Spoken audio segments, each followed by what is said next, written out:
G'day! This here is an Acer Go Swift. This is the second one I've seen in less than a week. Currently coming up with Bitlocker. What's Bitlocker? It's a Windows encryption, and basically with it, if you change any particular settings in your BIOS, it locks and encrypts your hard drive at a Windows level. From here, you'd have to go to this website on a working computer, sign into the same Microsoft account that was previously signed in on here, and you'd be able to get your key to enter in here to continue. But what happens if you don't have that? The issue I've discovered is on these models. So we're very freshly manufactured, 2025-04. We're an Acer Go 14. And if you have a look on the Acer website, 2 months after it was made, there's been a BIOS update.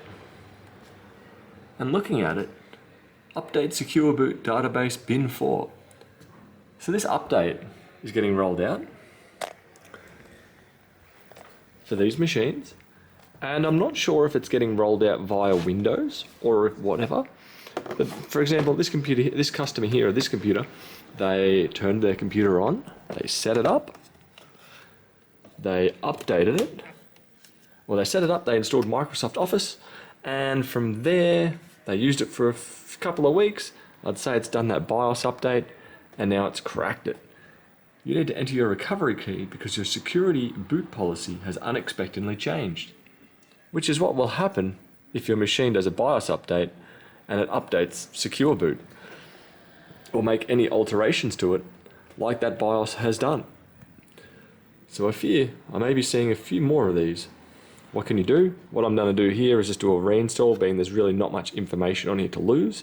Otherwise, if you're going to get access to this website, log in with your account, and then find the key for the product, for the recovery key ID, type that in, hit enter, and it should continue.